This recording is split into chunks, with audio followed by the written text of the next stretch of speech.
Yes, you read that title right, and no, it is not clickbait. The Last Jedi simply is not a bad Star Wars film. It's not one of the best, but it's way far from the worst. Sure, the film does have its flaws, but overall, it's a well shot, well acted, and well written film. After seeing nothing but videos bashing the film and giving poor points, I thought I would chime in and give my 2 cents on the film. So I'm going to go over the popular points that I see in most of the videos. The Last Jedi ruined Luke Skywalker. The first point I want to go over is that a lot of people seem to claim that the film ruined the character of Luke Skywalker. This is actually going to be in 2 parts because there's 2 reasons people give. The first is that Luke is no longer the happy-go-lucky farm boy that he was in the original trilogy, and the other is that he's a cold-blooded killer. First off, Luke is not the hopeful person that he used to be. Well, of course he isn't. But he hasn't always been the most hopeful character either. He's a character, and like all other characters, he is flawed. Luke is a very tragic character. He grew up with his aunt and uncle who were killed. His mentor died. His best friend was killed. He tried to save his father, and while he did save his father in a way, he did end up dying. His nephew tried to kill him and killed his students, and his other best friend was killed. Luke's not a character that has a lot of good going on. Many times he is doubtful what's going on in the original trilogy as well. It feels like by the time he gets to Kylo Ren's betrayal, he's at his breaking point, the end of his rope. All the death, tragedy, and failures of his life eventually got to him. You can't blame him for this either. He feels that the galaxy is better off without him. To be honest, after all the crap that has happened with the Skywalker, he kind of has a point. Though in the end, Luke does realize it's not really about him and what he can do, but what he represents. Hope in others. And while Luke hasn't always been full of hope, he's always done a great job at inspiring it in others. On to the second point that people make. Episode 8 made Luke a cold-blooded killer. The scene in particular people point to is the scene where Luke considers killing Ben while he's asleep. Luke of course decides not to, but Ben does still end up seeing him with his lightsaber and attacks Luke and kills his students. It feels like a lot of people tend to forget that this is something like Luke has done before in the last movie he was in. Okay, the last movie where he did something. There are 2 instances in Return of the Jedi where Luke actually tries to murder 2 characters in cold blood. The first time he does this is to Jabba the Hutt. Luke grabs someone's blaster and aims it at Jabba, because Jabba really just mocks him. The only reason he's stopped is because someone grabs him, and then Jabba hits the button, throwing him into the Rancor pit. On top of cold-blooded murder though, what was Luke really thinking? I mean, he was surrounded by Jabba's guards. If he would have killed Jabba, the guards probably would have killed him and his friends as well. It was a very stupid and emotional act by Luke. The other time in Return of the Jedi where Luke tries to kill someone is closer to the end of the film. Palpatine taunts Luke, eventually causing him to grab his lightsaber and kill Palpatine.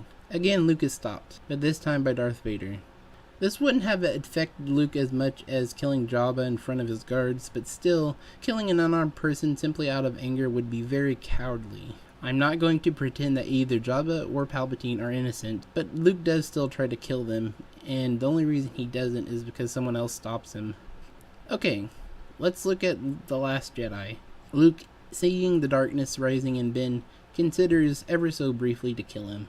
Luke ignites his lightsaber, just like with Palpatine, but this time, before he strikes, he realizes what he's doing and stops himself. The only person who stops him in this situation is himself. This shows a lot of self-restraint in Luke, almost like character development. Getting away from Luke, the main complaint that I hear is that The Last Jedi tries to push a liberal /SJW anti-male agenda. That it was anti-male by making Holdo out to be the right and Poe to be the wrong. And that it also tried to push diversity down our throats. I feel like this point is more of intentional ignorance of the previous films. Okay, first off, let's discuss the point that the movie is anti-male. I feel like this statement is insanely ridiculous. Simply that Poe is wrong and brash and Holdo is meant to be right, while it is true, it was not meant to be misandrous. This was meant to give Poe more character depth. He really didn't have a whole lot in The Force Awakens, and this was meant to give him something to develop on. In addition to this, I want to point out that Holdo really does have no reason to tell Poe her plan. I know a lot of people say it would have been a lot easier if she told him, but she's an admiral and in no way is she inclined to tell him her plan, him being a subordinate. There's also the point that they're being tracked through hyperspace and a decent reason to suspect that there may be a spy on board. People seem to think that Poe is anti-woman, when in this film and The Force Awakens he does nothing but idolize Leia. He also does in the books and comics as well, but this is mainly just focusing on The Last Jedi. It's also interesting to point out that when he meets Rey for the first time at the end of the film, he does seem to have a lot of respect and admiration from what he's heard about her. People also seem to forget that the whole point of Episode 7 and Episode 8 is to get Luke, who's a male, to return because he's the only one who could save the galaxy. It really makes absolutely no sense for the filmmakers to make an anti-male film where the whole point is to have a man be the answer to save the galaxy's problems. The second point that people point out is that this film has a diverse cast and is trying to push diversity down our throats. I mean, both The Last Jedi and The Force Awakens were trying to make the films more diverse, but if you really think about it, they've been doing this ever since 1980. The cast of the films got more and more diverse since Empire Strikes Back. There's also the prequels that everyone seems to ignore when discussing The Last Jedi, which greatly increased diversity in the cast. I mean, we saw a bunch of people from different ethnicities and women in the film. We even got our first female villain in a Star Wars film, and no one really said anything about it. Also, no one really complained about the diversity in the film as well, even though it was very obvious they were trying to include different groups of people. I find it really funny that many people forget how the worst Star Wars film ever made. Rogue One had a white female lead, 2 Asian men, a Middle Eastern man, and a Latino man. It didn't even have a single white male lead in the film. I don't remember seeing anyone making videos about how Rogue One was pushing an agenda down our throats, even though the cast was very obviously more diverse than The Force Awakens and even The Last Jedi. Again, I bring up the point that since 1980s, Star Wars films have gotten more and more diverse, and honestly, there's nothing really wrong about that. People only seem to latch on to Episode 8, even though that the others did the exact same thing. Episode 8 ruined the Force. I haven't seen this point as much as I used to when the film came out, but it still does pop up from time to time. The main complaint about the Force that I hear is Luke projecting himself across the galaxy. I mean, the Force in all the films is really just a deus ex machina. It does really whatever the story needs to do. The YouTuber Hello Greedo brought up some really good points in a video he did, and I recommend checking it out. He does a really good job at explaining it. The Force does something new in every single film, for the simple purpose of serving the plot. I mean, in Episode 5, Obi-Wan uses it to communicate from the dead to the living. In Episode 6, Palpatine uses it to shoot lightning out of his hands. In Episode 1, Anakin uses it to win a race. Mace Windu in Episode 2 uses it to survive a 100+ meter fall. In Episode 3, it could keep people from dying. And in Episode 7, Kylo Ren uses it to stop a blaster bolt. So these 3 are the biggest complaints that I've seen about the film. That it ruined Luke, it had an SJW agenda, and it ruined the Force. But there are some other points that I want to go over that I've also seen. Space Leia is stupid. Yeah, honestly, I can't really disagree with this one.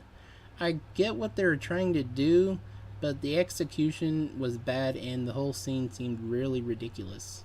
Admiral Ackbar died off screen. This is a very minor complaint that I hear, and I don't know if people intend it to be an actual complaint or if they're just joking, but I have seen this one quite a bit. I mean, Admiral Ackbar really wasn't a character most people know. I mean, if you ask most moviegoers, about 90% of them aren't going to remember who he is or what his name was. I don't really see it that big of a deal that Admiral Ackbar died off screen. I mean, other characters died off screen as well, like Uncle Owen, Aunt Beru, and even to some extent Biggs. Snoke is not given a backstory. This one legitimately used to annoy me, and something I kind of wish was explained in the movie. But Snoke having a backstory really wasn't important to the film. I mean, Palpatine wasn't given a backstory in Return of the Jedi. He didn't get a backstory until Episode 1. Honestly, I really would have liked a backstory for Snoke. Canto Bight was dumb and useless. This is another point I really can't argue with people over. It definitely was part of the film that needed to be rewritten. I don't hate it as much as a lot of people do, but it is not my favorite part of the film to get through. I also find it completely stupid that Rose and Finn make a big deal about freeing the Fathiers after breaking them out when most likely they're going to be captured again in 5 minutes. Canto Bight was an anti-capitalist message. No, it wasn't really meant to shame capitalism.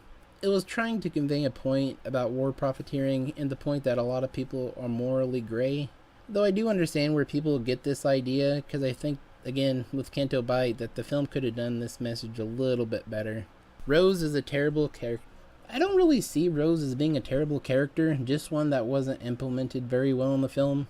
I mean, her character was completely fine. She was mainly used to give Finn someone to act off of in Canto Bight. I don't really find her annoying or useless, just not really necessary to the film. I do like how she is optimistic in several places of the film. It's kind of nice to see her optimism. I think Kelly Marie Tran did a perfectly fine job, and honestly I would really like to see her character expanded on more in episode 9. So, in conclusion, I think many people are just trying to vilify The Last Jedi by finding issues that really aren't there. There are a lot of other complaints about the film as well, but these are the main ones that I've seen. And to be honest, people have found something to complain about in every Star Wars film. I mean, if you go back and look at the reviews for Empire Strikes Back, they're really bad reviews. People didn't seem to like the movie when it came out. Was The Last Jedi a different Star Wars film? Of course it was. But it still was a Star Wars film.